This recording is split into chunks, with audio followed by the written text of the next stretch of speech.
Well, good morning, everyone. Welcome to first of all, good morning and for this sunny October morning. And it's amazing that it just seems like just yesterday was June and now we're in the middle of October. Welcome. My name is Jim Reedy. I'm with Sheehan Finney Bass and Green, and this is the New Hampshire Tech Alliance HR Exchange. And in keeping with COVID protocols, we decided this fall, at least, to stay virtual. It is our hope starting in January that we'll go back to in-person meetings. In the meantime, we've got over 240 people registered for this event this morning. That's a lot more coffee and donuts than we'd be able to serve in our in-person meetings. So we hope you've had your coffee. Welcome to have your donut or any other healthy snack you want. But this is our October meeting of the HR Exchange. And our next meeting, just to sort of look ahead a little bit, will be November 17th. And that will be, again, virtual. And our presenter will be Karen Whitley, attorney from Sheehan Finney. And she's going to be talking about, Karen is admitted both in New Hampshire and Massachusetts, and she'll be talking about the new state paid family leave laws, both in Massachusetts and in New Hampshire. And for those that have had to deal with that, it gets a bit complicated, especially in Massachusetts, but New Hampshire has its own twists and turns as well.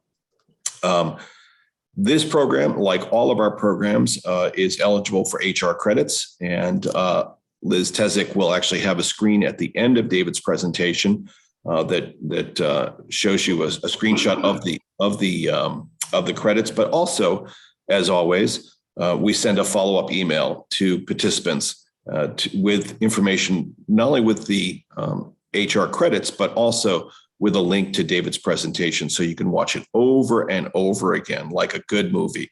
So I am thrilled to present my good friend, Dave Chulo. I've known David for many years. I think, David, we actually first met at the Samoset Resort in Maine. I was doing one of my employment law game shows, and I think I was either before you or after you. But either way, we made that connection, and it's been I think it's a terrific connection since then. Let me give you David's bio, and this is a short bio for him, but it could be much longer because he's a man of many accomplishments. Dave Chulo is the CEO of Career Management Associates, CMA, a New England HR services organization. He is also a thought leader, speaker, MC, as well as a talk show host and the owner of HR Power Hour. And I know that you folks see the promos for HR Power Hour every month, and it's a terrific podcast and radio show, national radio show. David currently serves as a member of the Maine State Civil Service Appeals Board. He's also on the board and past president of the Human Resource Association for Southern Maine and of the Maine Institute on Family-Owned Businesses, which just had an event very recently. In addition, Dave serves as the vice president of the NEEPS board, which is the Northern New England Association of Personnel Services, a group that I'm associated with as well. Prior to CMA, David had over 25 years of experience as an executive for large retail organizations, including American Eagle, Pacific Sun, and Levi Strauss. David graduated from Norwich University with a BS degree in business administration and a minor in management, and has 4 years of ROTC with the Norwich Corps of Cadets. He's also certified creative training techniques and Eagle Scout. 2 of my nephews are Eagle Scouts, and that is really, truly an amazing accomplishment, and a black belt in Taekwondo. So don't mess with David. He is, and because we're good friends, I can say this, he's ever present on social media, showing the rest of us what it's like to travel, to go to fun events on a regular basis when he's otherwise very busy with his businesses, of course, but also sampling amazing cuisines. I am like my yellow lab. I salivate when I see David and his wife traveling about and the many things that they sample, but it is something that is, in this time of COVID, is one in which they can show that you can indeed travel safely and get out there. And in that regard, we're going to talk today about a true tongue twister, I think. And when we came up with this idea, which is retaining top talent in turbulent times, And it's really, if you think about it, 2020 and 2021, of course, were extremely challenging and continue to be challenging because of COVID and related issues. And while we've talked about and will continue to talk about in other programs, the issues associated with everything from the vaccine to other safety protocols, one of the challenges that continues to be an issue for HR is recruiting and retaining talent. And I can think of no better speaker to address those issues than David. And I must, at this point, David, say I have to excuse myself because I'll be listening to a good part of the program, but I have to catch a plane to DC because somebody has to clean up that mess. So I will, but I look forward to catching up with you later. In the meantime, folks, please welcome my good friend, David Chulo. Hey, good morning, everyone. How you doing? First of all, thank you, Jim, very much. I appreciate it. You know, you just said I went to Norwich. I went to my 35th. That's right, 35th reunion 2 weekends ago. First of all, I'm pretty sure I shouldn't have acted like the college kid I was, but it's okay. And second of all, I can't believe it was 35 years, but it was a great time.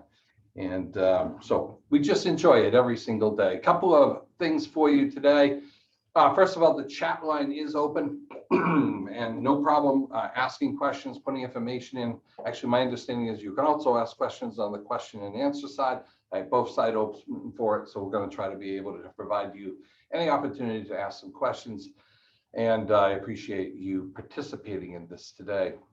Look, this is really an interesting time. There is no doubt that it's challenging when it comes to keeping, finding, and retaining talent.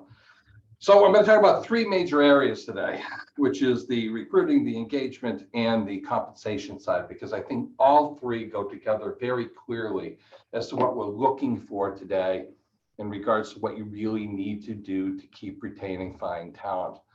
And so let's just start right up front. This morning, ironically, I opened the morning brew.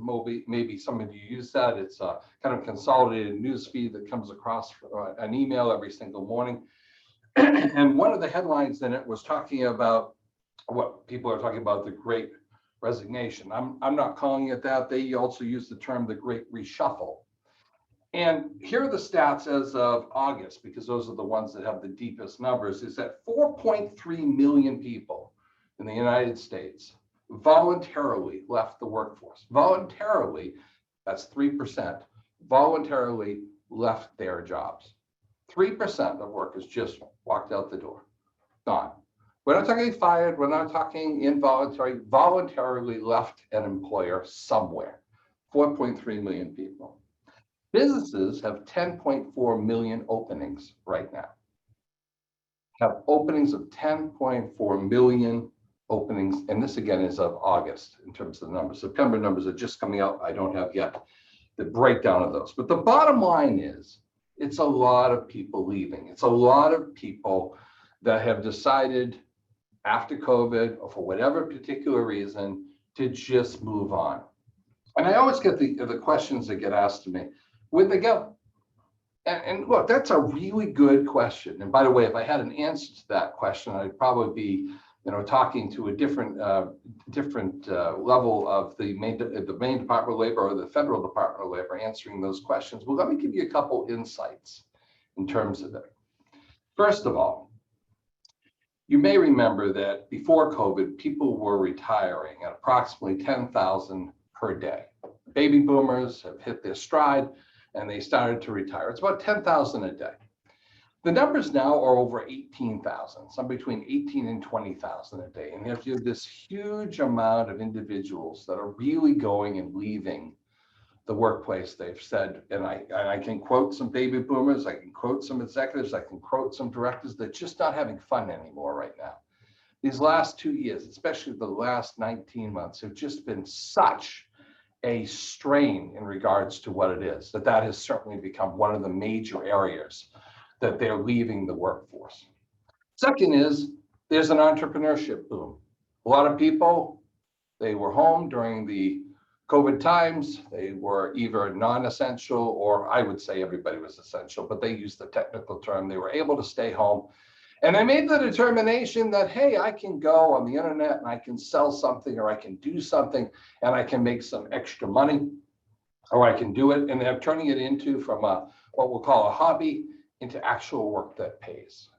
And my gosh, if you are on any social media platform, there must be almost every day hundreds of ads that come through, opportunities to do something on your own, to use Amazon or one of the other platforms to try to make money. And there's no question that people are doing that. So the entrepreneurship part is absolutely an issue that is out there. Third, we know that certainly during the COVID times, this hit women very hard in regards to staying home. If you look at the numbers, it's in the chat, there are a lot of parents that stayed home, but predominantly it appeared that based on the numbers, a lot of women stayed home to take care of the children. That's not to say men didn't as well. They did, in fact, but it was predominantly the numbers speak, or the numbers talk about making sure that these are, they took care of their children. Heck, I have in my development, we have about 12, 15 homes. There's about 5 developments around us.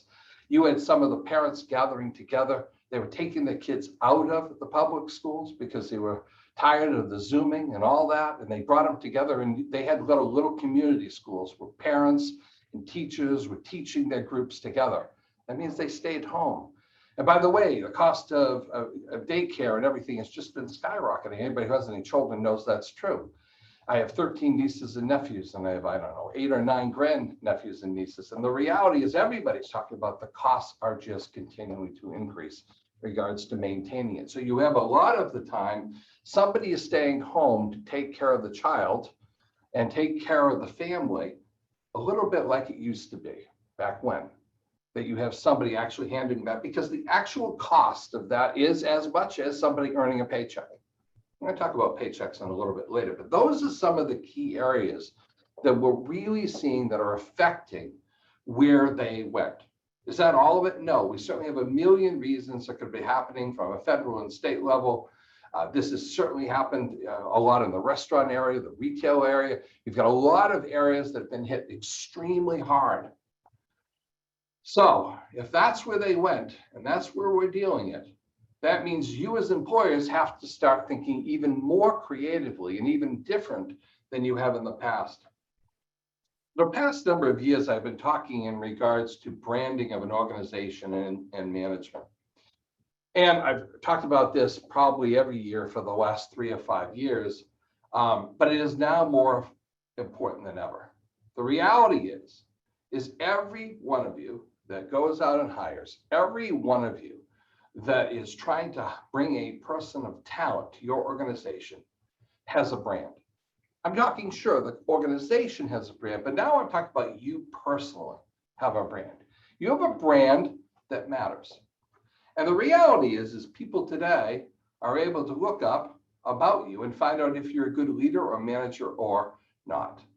And we certainly have heard about the big boards, of course, in regards to, excuse me, the ones that you go on and you look it up, whether you go on LinkedIn or whether you go to some of the other Facebook or any of the social media platforms, and they're talking about you as leaders. There's chat rooms about it. There's forums about it. There's certainly other areas where you can go to find out about you as a leader. Glassdoor is another, one of the big ones. But there are offshoots now that are also popping up that talk about your brand, about who you are, and if somebody wants to work for you. And so now organizations and HR have to be not only aware of how they're perceived in regards to the company and what that brand looks like, but also what each individual leader and manager looks like.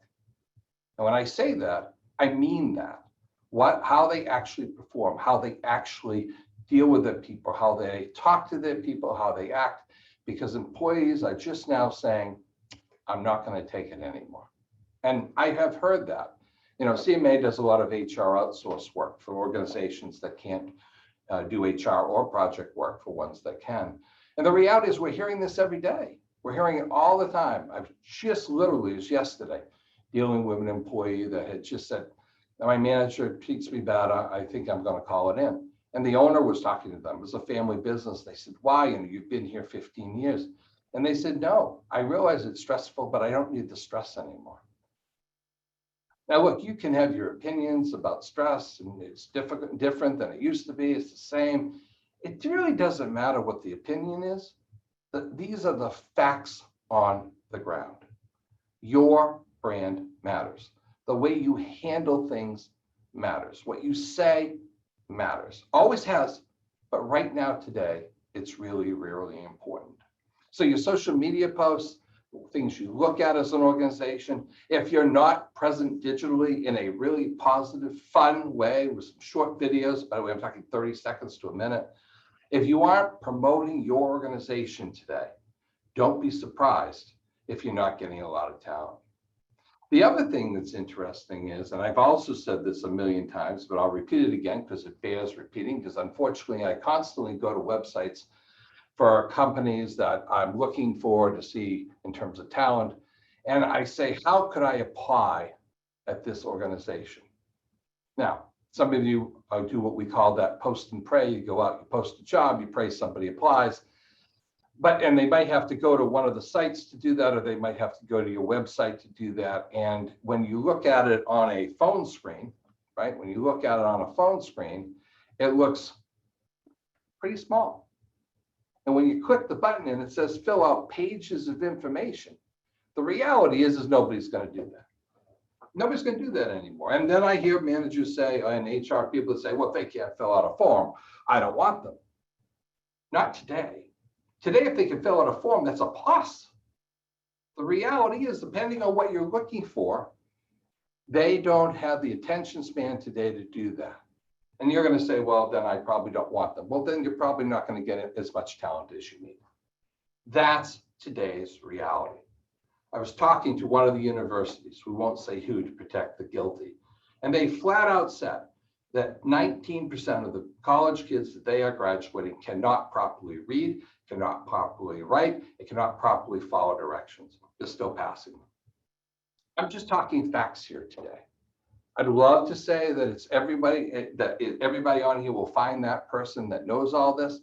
I'm telling you what is coming out and what you're going to have to deal with. And that's just the truth. So let's talk about our key tips. If you have not gone on your website and you have not figured out that all you really need is 4 pieces of information to hire somebody, what do you need? You need their name, you need probably their email, you need definitely their phone number. You probably need the carrier information. You're going to go carrier information. Yes, so you can text them from your email if you wish to, or you can text from a phone without carrier information, but you need that little blurb at the end of the email to be able to text from your email. You need to be able to text them immediately if you like what's coming in. Have a link for their resume, or have them say what they're applying for, and leave that so they don't have to fill it in, because the reality is they may be good for something else. Don't assume what they're applying for is what they'll be good for. Get numbers, get people, get information in. If they are applying online, then you need that bit of information. That's about all you need.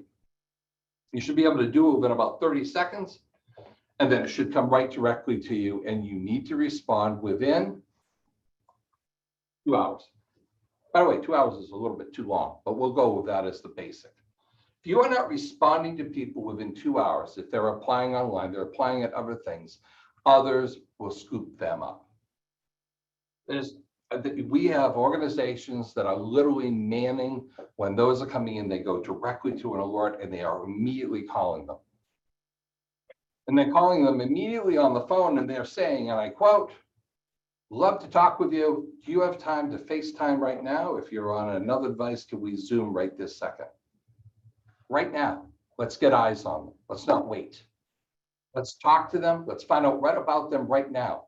If you really like them and you get the information, let's then worry about bringing them in or going through some formal things.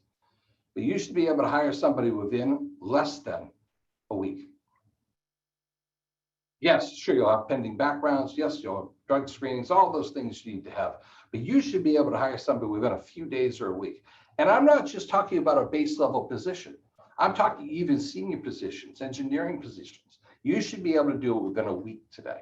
Because guess what? Another company is going to scoop them up and do it just as fast, if not faster. That's the reality of today. That's how fast it is. We do executive search and we are really moving. We are texting, we are posting on social media, we're using Facebook, we're using Snapchat, we're using LinkedIn, we're using Instagram. We are everywhere they are. Not where we necessarily like to be, but it's where they are. People say all the time, well, we have to get a little creative. We have to go find them and you have to call them. Now, if you want to really find the right talent, you go to all these sites, you get all that information, and you get the resume or you get the name and you call them immediately. You get their phone number, you look it up, you get on social media, you IM them, you FaceTime them, you do whatever it is to get them. Reach out is far better than what we'll call post and pray. You have to be able to reach out to connect them as fast as you can. I was on with an executive the other day, marketing executive, and he was looking for an assistant. And I'm coaching him, I do executive coaching. And I was coaching him and he said, well, we're going to get HR is going to post the position. We're going to get the information out there. He said, it'll probably take me about 2 weeks to get through the process. And then I'll get the information. It will hit the wires. We'll expect the resumes to come in sometime within another week or two. And then we'll be able to get to the hiring part of it. We'll bring them in for a couple of interviews. I expect this to take about a month to 2 months. And I paused and I went, do you know anybody you'd really like to hire? Like people that in the industry, you've been doing it for a long time? He goes, well, there's a couple people. I said, why don't you just call them? And there's this long look on the face. He said, well, HR has to do that. I said, why does HR have to call somebody you know? I'm being real. I said, why do you not just call them and say, hey, I'm just calling to see how you're doing? Checking in, I got this great opportunity. I'm not saying that you're interested, but maybe you know somebody who could possibly be interested. I talked him through the process. He made 2 calls. He hired the person within 3 weeks. Still too long, but within 3 weeks, he hired the second person that he called that he knew. By the way, HR was thrilled. Think of all the time saved, the posting time saved, all that stuff. This is how you find talent today. We know people looking, we know people are out there. You have to pick up the phone, you have to call them. You have to get an actual phone call. Email, people ignore. Texting, they'll look at, they might respond. Facebook, social media, they'll look at it, they might respond. But if you pick up the phone and get a hold of them, they will most likely talk, especially if you know them. Even if you don't. I mean, that's part of what we do. We just keep calling, constantly on the phone, constantly making those connections, trying it from different angles. This is how you look at it. All right, a couple tips on postings. About resume findings. Job boards are great for resumes. But let's be honest, that is about 30% of the actual resumes available. Not everybody puts their resume on job boards. As a matter of fact, the really good talent never has put their resume on a job board. If they're really, really talented, they just go from one job to another because people call them and know them and move them forward. Some of you might be like that. You've never actually applied for a job in your life. I know I never have. I never had to apply for a job. Somebody's just recognized me, walked in, said, hey, or called me and said, hey, I'd like to talk to you about it. Or a recruiter has called me and say, hey, we have this opportunity. That's about 70%, 60 to 70% of the market. That's the best response that you have to have. You have to connect to them each and every time directly and personally. So using LinkedIn, using Indeed especially for the resume side, there's a back side of Indeed, not just the posting side, but the resume side.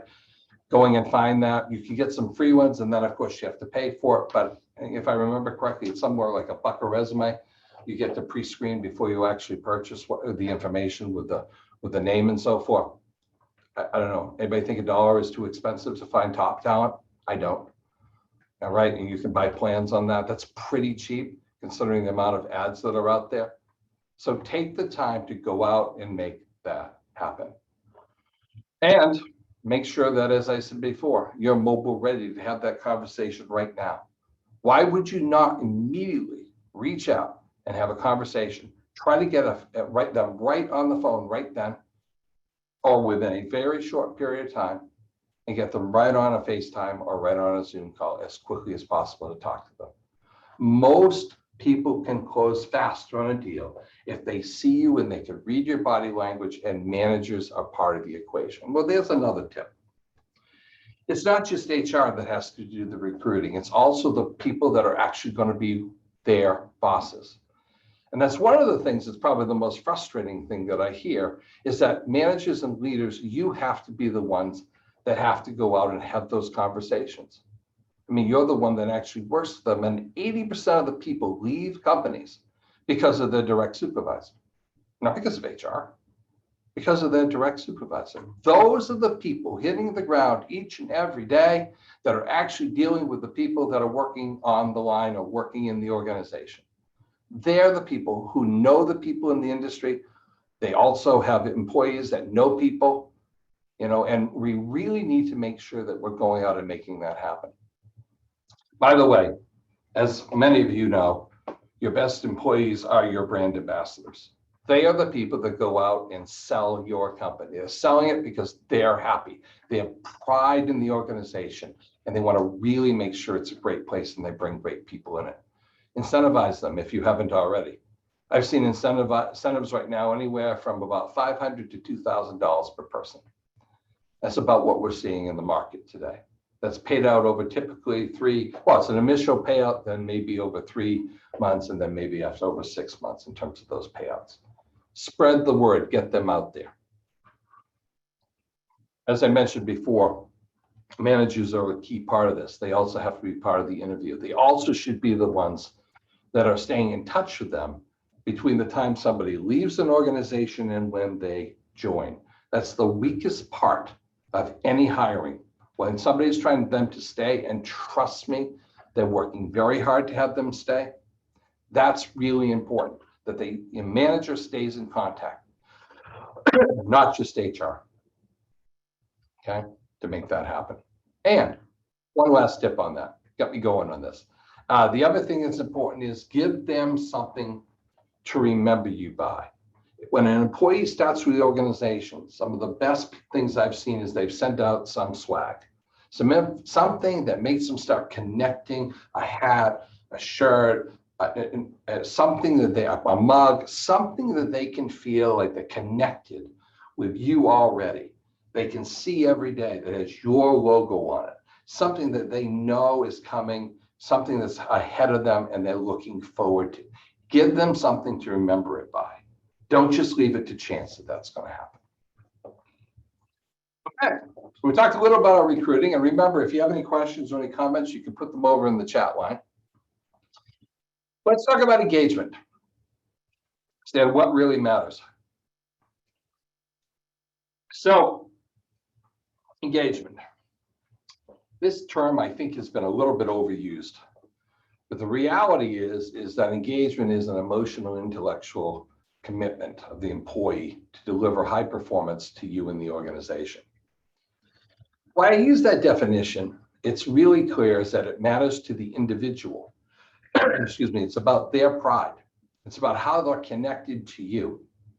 By the way, pride is the third most reason that people are connected to an organization and stay. Number one, of course, direct supervisor. Number two, leadership, providing the vision and direction forward. And number three, that they have pride in the organization, that emotional commitment. I feel like I want to belong. I feel that's important to stay here. I love what's happening. I love the people around me. I love what's going on. And yes, I use the word love. Love is that emotional connection. Some of you have been in organizations for 3, 5, 7, 10 years. It's because you love it there, or really like it strongly, or you love something about it enough that you are constantly still there. That is that connection emotionally and performing. Now, from an engagement to keep them, that means the reality is that you have to find out why they're really excited. This is an individual conversation. It's an individual dialogue. Engagement programs are fine. I see a lot of them. Stuff that is great about posting internally, something great about an organization, about having contests and about having these things and using social media to use them to really put out the information and grow the organization and talk about the people. It's great. But it's really a one-on-one conversation between the direct supervisor and sometimes the ownership, and that person to see what's going on with them, why they want to stay there with your organization, while they're excited about being there.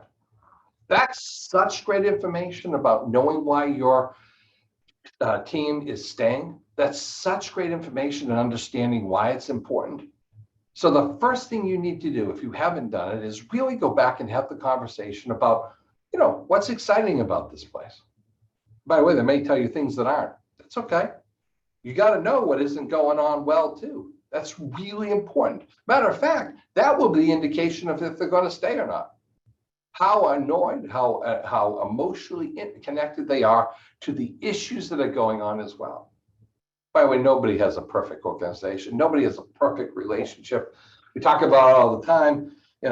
Being at work is sometimes, more stressful and more emotional than being at home.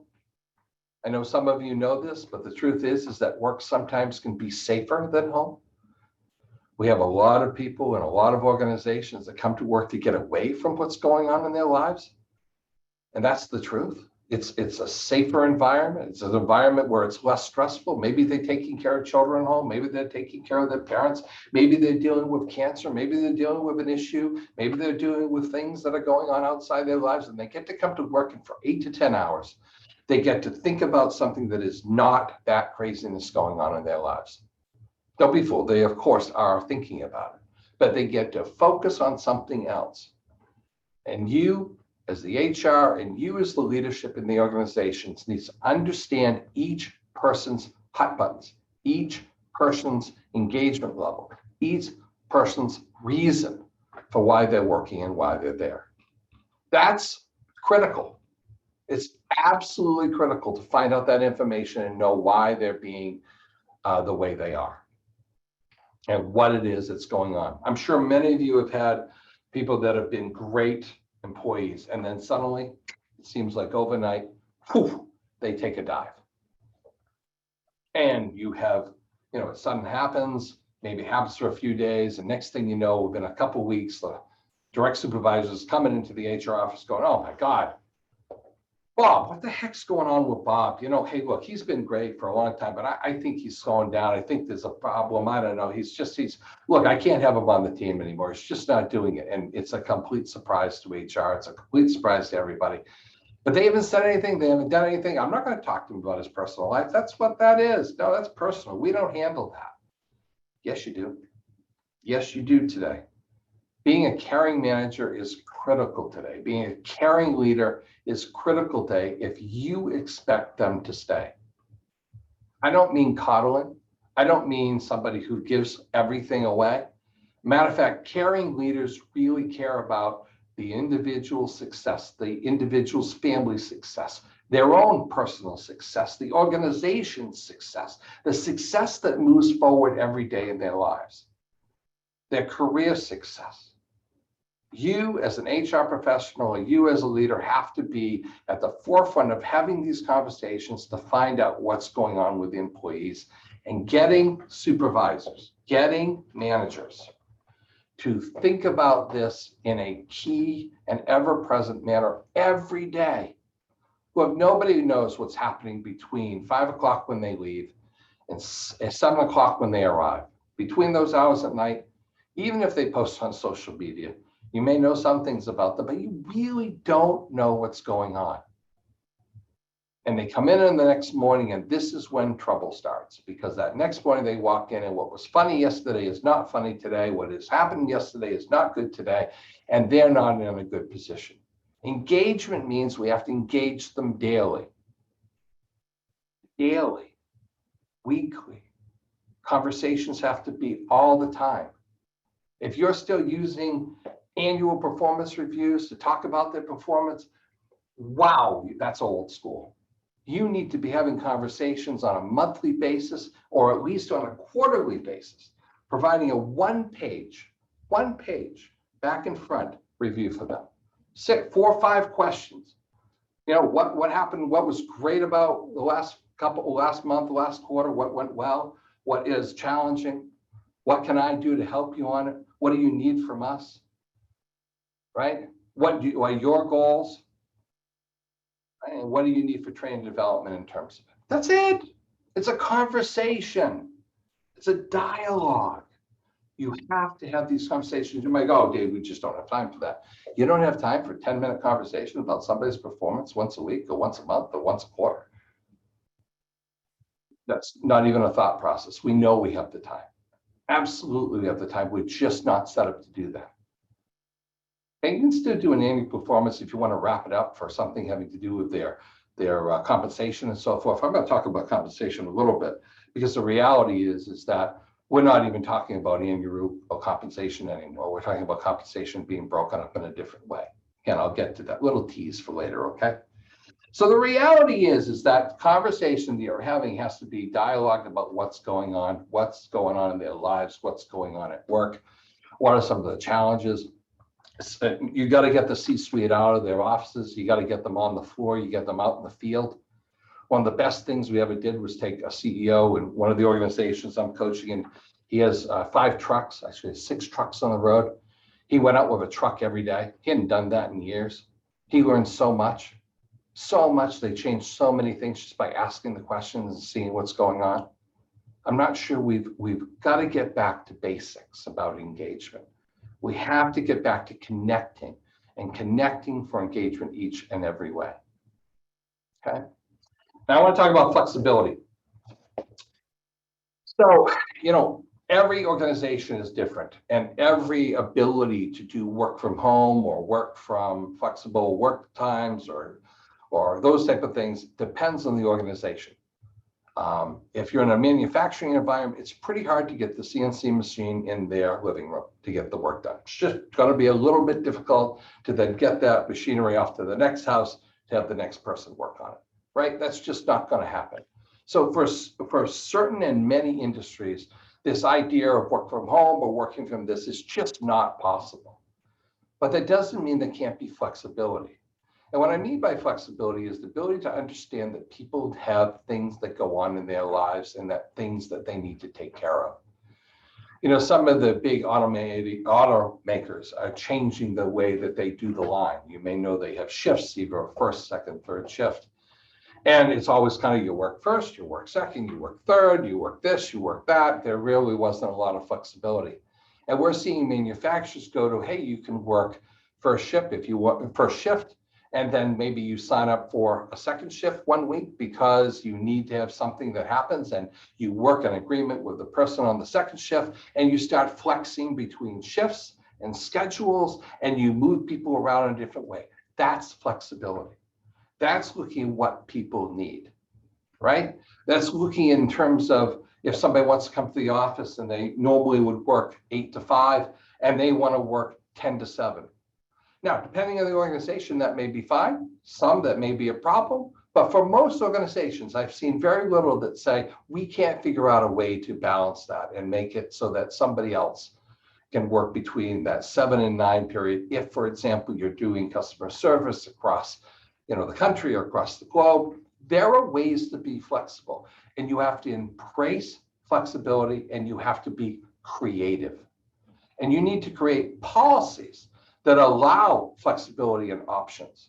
And hey, the reality is you have to make that happen today. Because if you talk to anybody that looks to go and leave an organization, they're typically leaving because either they've had enough with their leadership or their management, and they say they're not flexible. It's the number one thing we hear. From the outplacement side, we hear people just aren't flexible. We're not, they're not listening to me. They don't understand. They don't explain it. They just get upset. How you can ask for another day off? Why do you have to take that? Well, today you have to be extremely flexible and realistic. Still following policy, still being accountable, still holding standards. And all that still is applied. But you have to be constructive in how you put these policies together. And you have to make sure that they're balanced and that the execution of how you implement these is really critical. Now, the other thing is we have an organization that is working all remote, and all remote's fine. It's a lot of organizations have gone to that. That's fine. And they struggle a little bit in regards to what they will call culture. And culture is a big word. It's all-encompassing word, right? Culture is an all-encompassing word that means that connectivity between a group of people that work for an organization and what leadership wants to be and what the organization wants to be. I want to provide insight into a conversation where I was having a dialogue with an attorney, an owner, and a member of one of our consultants, Ashley, and myself. We're on this dialogue. We're talking about an organization, and the leader is really frustrated. By the way, HR was on there as well. They were really frustrated because they were fearing they were losing the culture of the organization because of the remote work, and they just didn't feel that they had the same connectivity they had before, and they weren't sure that it was working. And there was this big dialogue between everybody in that conversation about what it really means, except for the 33-year-old person that was on the phone, on the Zoom call, completely quiet. And I recognized after about 5 minutes that there hadn't been any conversation. So I looked over and I said, "Hey, Ashley," I said, "what's your thought on this?" And her words were, "Well, to be honest with you, I think you've defined culture the old way, and that you've defined culture as what you feel it always used to be. I'm perfectly comfortable having a culture and being fully engaged. We're working remotely. I don't have to be there. I can work through Zoom and through other platforms and have a full engagement with an organization. That's how I view it." And it certainly took everybody by like a pause. We're like, it's interesting because we're looking through our lens. We're looking at what we feel people need. We're looking at how we perceive that to be. We're not looking at it through the lenses of all, for example, the Zers coming up, or even the late millennials who are like, "Hey, I grew up having a phone on all the time. I grew up, as a digital native. I know no different than to having FaceTiming every day." And I put that to the test. I actually called my niece, who's 21 years old. And she said, I asked her some questions. I said, it occurred to me, you always FaceTime me. You never call me. She goes, "Well, no, I want to see you. I want to chat." I said, "Well, wouldn't it be better in person?" She goes, "Yeah, FaceTime or in person's the same." That's the mentality. And we're not used to that. So when we're talking about engagement and connecting with a culture, make sure you're not looking at it through your own biased lens. Make sure you're not looking at it of how senior leadership, typically baby boomer X, are looking at it. You're really looking at it through the lens of the individuals in the organization, how they see things, how they perceive things. And that's an important eye-opening thing to think about today, because that means you may have to still have the culture you want, but act on it differently and be engaged with it differently in terms of making that happen. Okay, a couple of other things that I want you to think about in terms of tips. First of all, you hear something negative, you hear something positive, you have to respond quickly. It's really important. People lose engagement pretty fast when you hear about something, you don't do anything. So one thing, if you're going to do an appointment engagement survey, great, do it. Just respond to it. If you're going to do nothing with that information, don't do the survey. Forget about it. Don't do it if you're not going to do anything with it, because it's not going to be perceived as fair. And yes, fairness matters. It matters to each person personally. It matters really importantly to each person that they're treated fairly. Their perception of fairness is their own world. But it's pretty obvious, just like when you're talking about harassment, a reasonable person standard, fairness is a reasonable person standard in regards to that person. The other thing I talk to you about is think about emotional intelligence. When we do coaching, we talk a lot about EQ. Emotional intelligence, especially today, the part of empathy. But empathy has to be balanced with accountability. It has to have two, as the yin and the yang has to both be there. You can be empathetic as you wish. You can understand what's going on from the third party perspective, but you have to still hold accountability. You can be a caring manager and a caring leader, but also hold people accountable. There's nothing worse to a high performer, somebody who's fully engaged, if they're not having everyone held accountable to their level, right? To a same level across the platform. Bobby always gets away with X. Susie always gets away with Y. It's really important to make that happen. Career pathing. If you want to keep engagement in the organization, you need to make sure that there's a career path forward. And you may say, hey, look, our organization is really small. We only have so many careers to do that. Fine, career pathing doesn't mean you have to be promoted. Career pathing doesn't mean that you have to get a new role. Career pathing could be, what could you learn more? What activities could you do to grow? What career opportunities could there be within the organization to showcase your talents? Provide ample opportunities for their growth, whether it's up the ladder, laterally, or just doing other things that matter. People like a variety of things to do. Give them options to do so. Certainly, if you have obstacles or challenges, please make sure that you remove them as quickly as possible. And as I mentioned before, make sure you are really doing reviews in a new way that fosters open dialogue and isn't just being done just because it has to be done. There's nothing worse. By the way, I did annual reviews for 70 to 80 people when I was at Levi's because I had that many locations that I was seeing. Anybody want to do 70 or 80 direct report reviews annually? It was the least favorite thing on planet Earth for me to do once a year. I talked to them all the time, but I obviously didn't know back then that that's really what mattered. When we get to the formal review process, it's great, but it shouldn't have been nothing, and there was a surprise anyway. So it was just a formal thing we were doing because it had to be done. Make sure that if you're going to talk about it, that you really do it the right way. One thing that you can do as HR is really influence senior leadership about how they must be articulate and clear on the vision of where this organization is going and what matters to them. If leaders and owners aren't providing that information in a transparent way, you need to be very clear about that they need to. Part of engagement is they feel like they're connected to the ownership, they're connected to the senior leadership, they're connected to the C-suite.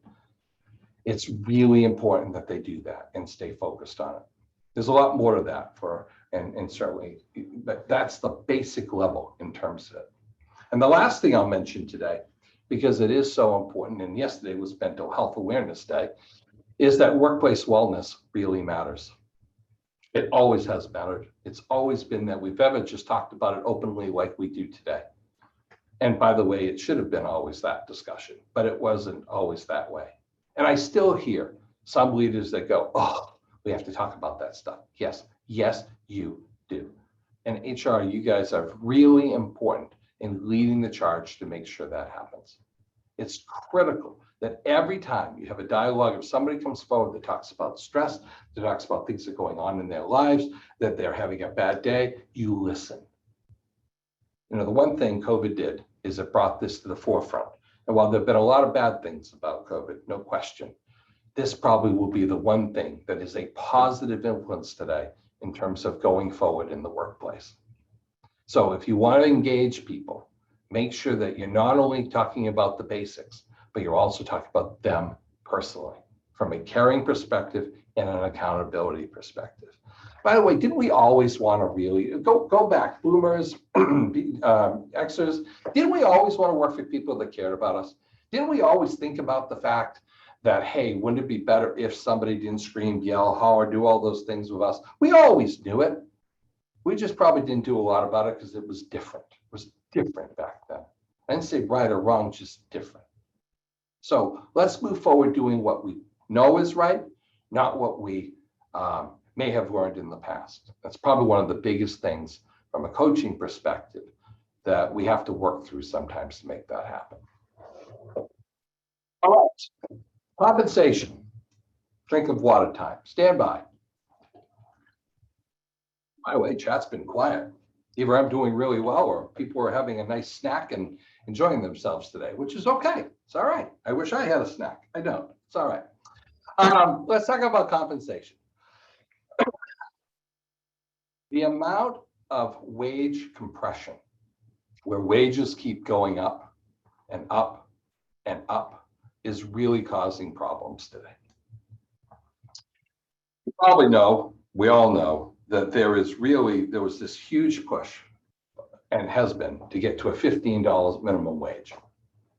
I don't know many people that are paying less than $15. Maybe you're paying 14, 13, but there's very, very little talk about 15 anymore. Matter of fact, I was reading an article this morning, and it talked about now people are talking about a $21 minimum wage. And that's in Seattle and some of the other places. But Bank of America announced that by 2025, the minimum wage for Bank of America would be $25 an hour. New York Times article, just a year old, was talking about $33 an hour minimum wage. To quote one of my colleagues who I was on the phone, on the Zoom with, we were saying maybe we were born in the wrong time. I was remembering $5 minimum wage. And yes, I'm dating myself, but I mean, come on, $33 an hour, that's like almost 80 grand. I guess the minimum will be 100 grand pretty soon. Now we know that there's inflation and all these challenges, but all I'm saying is that this is the expectations that are being set today, right? I mean, my nieces and nephews who are 16, 17 years old are getting $18, $17 an hour for stocking shelves. I think Hannaford was paying $17 to $18 an hour for night shifts in the evening. I mean, this is really serious compression, especially on middle management. That's where the compression is, right? We're pushing up the minimum wage and we're giving some increases to middle, that middles area, right? In terms of its compression and bouncing a little bit on senior leadership now, there's this compression in the middle. And that is where we're causing the problems in terms of retaining talent in some ways because of that compression. And I'll tell you this, from a compensation standpoint, there are a couple critical things you need to look at and think about today. Oh, I'm sorry, I'm going to make one other note. Charles, who does our compensation work in his team, talk about the fact that in the last 8 months, we've seen the amount of increase in pay, especially at the bottom levels, go up around an average of 30% just this year. Just this year. So if you're looking at compensation data that you got at the beginning of the year, outdated, right? It's outdated. We have organizations that are bumping people all the time. In reality, you need to have compensation data that's coming in and needs to be aged. And so you need to age the compensation data by the rate of what we're seeing, not from inflation, not from consumer prices, but actually what the real rates are happening in the marketplace today. And that's the trick of compensation, is knowing what's really happening out there and being able to forecast what is anticipated in terms of what's happening going forward. And then making your budgets and making your analysis and giving your HR leadership and into your senior leadership the amount of information on what we project for 2022. By the way, there's no signs right now that that's going to be stopping. There's no signs at this point there's going to be anything that is going to stop that. Now, do we think it will be at the same maybe 30, 25, 30% rate? No, it's probably going to ease up on the percentage. But the reality is that it's going to actually continue to increase. We know labor costs are going to continue to increase. Right? We just talked about the fact that there's 10.4 million jobs. People are being scoffed up from everywhere, and they're offering these great amounts of money. The other thing I'll mention, which is interesting, is there's not been a lot of discussion about benefits. Now, while benefits are important, don't get me wrong, and they are still critical in terms of making sure that people are getting good general wages, especially once the earner has a family and they need health, they need all these things. But we've really been talking a lot about the cash comp, the cash compensation is where we're seeing the real bumps in it. And if organizations are paying for a percentage of healthcare, they're paying for dental, they're paying for 401k, they're doing all these other things, that's great. That's almost become a Yeah, that's what it is. We know you're going to do that. That's not what we're seeing people talking about. We're seeing, I want more cash. I want more income. I want more spending ability. I want more investment ability. I want to be able to take that money and do what I wish with it. The benefits are a given today. If you don't have basic benefits, you don't, it's just, you need it. Now, of course, younger years, they're not so worried about it. They should be. Actually, if you start at 20 and invest properly, you'd be very set by 60 years old and retire very, very happy with multiple millions of dollars if you do it right. But most people don't talk about that. They focus predominantly on the cash compensation, which is where the compression is happening right now. That's where the compression is happening right now. So in today's environment, you need to be very aware of what your compensation strategy is, what your dialogue is going to be about, where are we going to create bands in the organization in terms of making sure people are being perceived and we are able to defend our compensation structure and defend it legally should there be a challenging to it. Why do I say that? We know that the EEOC, many of you probably do the EEO one, and we know that they're each year. And there is going to be an EEO part 2. We just don't know when it's coming out. We know it's coming. It's just a matter of time. This was originally talked about during the Obama administration, and then it, of course, went away in the Trump administration, and now it's coming back for the Biden administration. We've been expecting to come out any time. It hasn't come out yet. There's been certainly a lot of other things happening on the plate right now. But you're going to be having to provide compensation to the EEOC to provide them of what you're all paying. The same information you give out an affirmative action plan or of it in terms of generalities, what everybody makes. Now, people will say, well, why do you need that? And the director of the EEOC has been very clear. A lot of it is they want to see if there's fairness. They want to see what that structure looks like. Is it defendable? And that's going to be a real go forward process. You're going to have to defend what you're paying. You're going to have to defend what your structure is about. And so you need to make sure that it's a defendable compensation structure. And so you really need to be looking at what is your career pathing and what are the multiple bumps that you need in that to make that happen. What's that strategy look like today? I said we'd talk about recruiting and about pay, and I'll do that right now. Let's talk about the reality of once a year annual increases. Okay. Today's world of 6 seconds is too long on a social media post or something that you write is 6 seconds is too long. Our attention span of getting a raise, it's great. Kind of fades after a few months, kind of fades into the half year. So what we're seeing a lot of organizations talk about is compensation structure that is divvied up multiple times a year rather than just on a yearly basis. Why? Because it's constantly having somebody see something come in and increase in their paychecks, something that's going in through it. So a lot of companies are taking the annual compensation and breaking it up over a period of time throughout the year and giving bumps during the year. One, it helps in the fact that the compression is happening from the ground up. It also provides a feeling of worth for the employee because you're not just waiting a whole year to get something in your check, you're actually constantly getting bumps throughout the year. So that's a compensation strategy that we're seeing a lot of organizations starting to talk about and are looking at for 2022. We're also seeing, of course, hiring sign-on bonuses.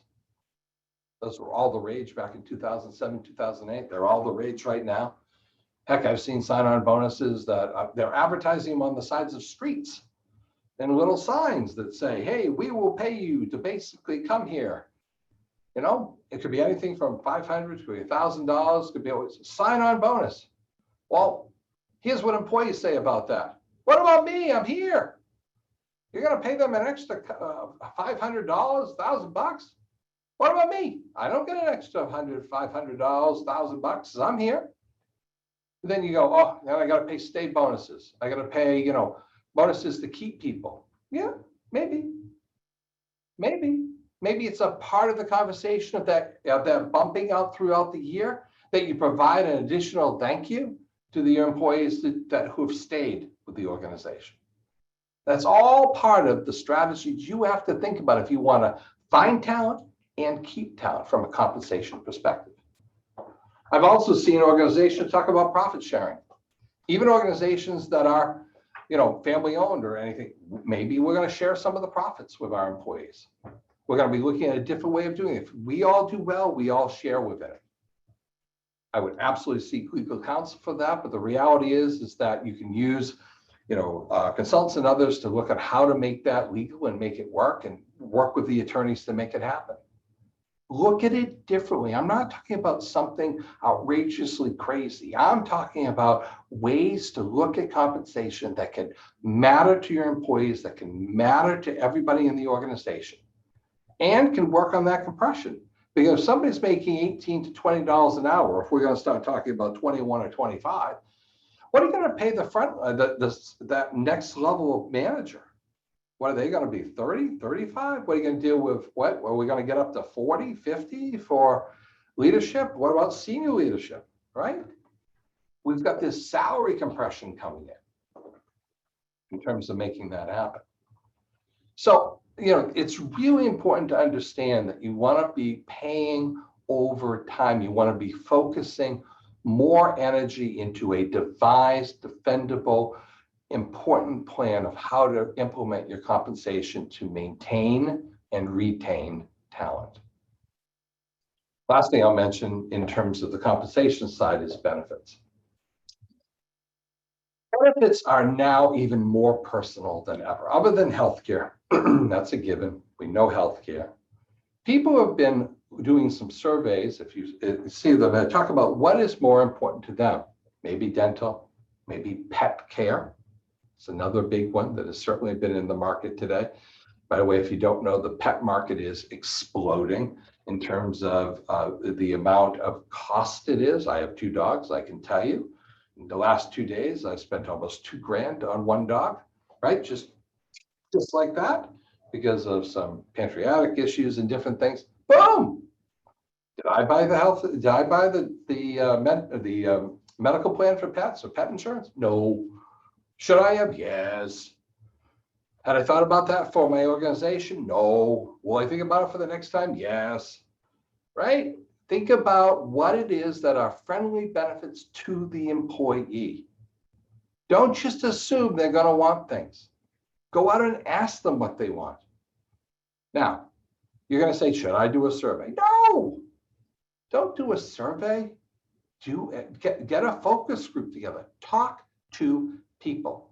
Stop with the email surveys. Nobody likes them in the first place. You get about a 5 to 10% return. Maybe if you force them and you twist their arms and you say it's mandatory, you'll get up to 70, 80%. Congratulations. But the reality is nobody's reading the emails anyways. You get too many of them, right? Go talk to some focus groups. Go talk to people that work for you. And don't always bring in the same people. Bring in different people for these focus groups. By the way, this works for engagement as well. This works for the whole thing we're talking about. Go talk to people.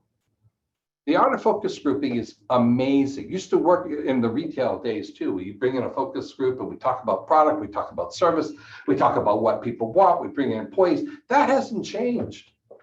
It's an incredible method of having a conversation to find out what people want. And you get to watch body language. And you get to find out what they really think. And if they're hedging or if their eyes roll or if they do different things. Things that you can't see on a survey. Today, more than ever, in this challenging environment, it's really important to understand if you want to find talent, keep talent, engage talent, and pay talent well and appropriately, this has to be a structure and a process that you put in place. If you haven't done it before, there are plenty of people to help you with it. If you haven't made policies like you've ever made, well, we've made more policies than ever this year or last year too. Make sure that you get help and guidance doing so, right? I'm happy to help. I know Jim would be happy to help. Both organizations together, we would be happy to help and provide you with the guidance, support that you need to make sure that you find the right talent, you engage the right talent, you pay the right talent, and you retain the right talent. I have one more thing I want to discuss, as we look at, hey, we're doing pretty good, 9:06. My goal is to have us done by about 9:15, and then we can open up the floor for questions. What do you do when people are leaving? Do you have that dialogue with them? Now, people say, well, I do an exit interview. Great. Some people don't, some people do. Do you have these conversations about when they're getting ready to leave, why they're going to leave? Of course I do. We try to keep them. How do you try to keep them? Well, we find out what the problems are and we try to solve it. Okay. They tell us they're going to work for someone else, they're going to get X more money and we can't compete. Money is usually the 6th or 7th reason a person leaves an organization. 6 or 7. Typically the top ones are, do they feel like they're engaged with and believe in the organization and its directed? Do they feel a sense of accomplishment? Do they feel like they feel valued? Do they still have pride? That's the question you need to find out. You need to change the exit interview. You need to change the pre-exit interview before they actually leave to find out what the undercurrent really is with the leader, with the direct supervisor, with what's going on. Even if they leave, you then have to go back and address what's actually happening. Too often, I see exit interviews, they go in it, they look at it, they go through the process, go, oh, these things happen. Oh, well, we can't do much about that. You know, Bobby's been at that position for a while, and I don't know what we're going to do about it. But you know, he's a little old school. He just, you know, he doesn't treat people. But he's the only one that knows this process. He's been here. We need him. I'll give you an example. We had someone who in a manufacturing environment, excuse me, manufacturing environment, and they did analysis for succession planning. By the way, if you're not doing succession planning, you should. And they determined that they only had one person in the organization that could run one of the machines. He'd been doing it for 41 years. And he's the only one that really could run that machine well. And that machine was responsible for $1.5 million contract that was ongoing for a federal government contract. And the question came up is, well, we know we have issues with this person, but you know, we can't lose the contract. If you're held that hostages in terms of what's going on, and you're willing to sacrifice engagement of others because of one person who's holding you hostage, that's your own fault. And you as HR professionals need to stand up and go out and say, that won't work. And you have to have the tough conversations with owners and tough conversations with leaders to explain that that one situation is our own fault. We need to get somebody else trained on that machine, and we need to make some decisions and hard decisions about how things are moving forward. Because today you can't lose 2, 3, 4 people because of someone who is in the organization who isn't performing correctly. You can't do it. The one person that you're keeping and coddling because of some reason, no matter what it is, from the owner's nephew to the owner's son to whatever it is the reason you're losing talent. That word will get out, and you will lose even more talent, and you will not be able to hire the right talent because it's all going to be all over social media. It's going to be all over the sites like Glassdoor. It's going to be all over the fact that they don't care. And that today, ladies and gentlemen, is the #1 problem with hiring talent today, is your reputation, your team's reputation, your individual supervisor reputation. And you need to make sure that that's focused on. Absolutely critical today. So it's 9/11. Hopefully I've given you a whole bunch of tips today and ideas. I'm happy to answer some questions if anybody has any. You can put them in chat or you can put them in the questions, however they want. If not, we will wait a second. Okay. Thank you very much, everyone. I appreciate your time. Hopefully that was you enjoyed it, and you will have on the screen your SHRM credit information. Please make sure you get that. Reach out to me at CMA or certainly reach out to Jim at Sheehan and the team. I want to thank Sheehan Finney for allowing me to do the presentation today, and I hope you enjoyed it. Have yourself a wonderful afternoon and a great fall, and I'll even say great holiday season, because it's hard to believe it's coming so fast, everyone. So fast, the holidays are coming. And my wish to you for the holidays is keeping talent, finding talent, retaining talent, and having a compensation plan that's defendable and usable for you. Thank you very much, everyone. Have a great day. Thank you for the nice comments for those that are putting in there. I appreciate it very much. Thank you.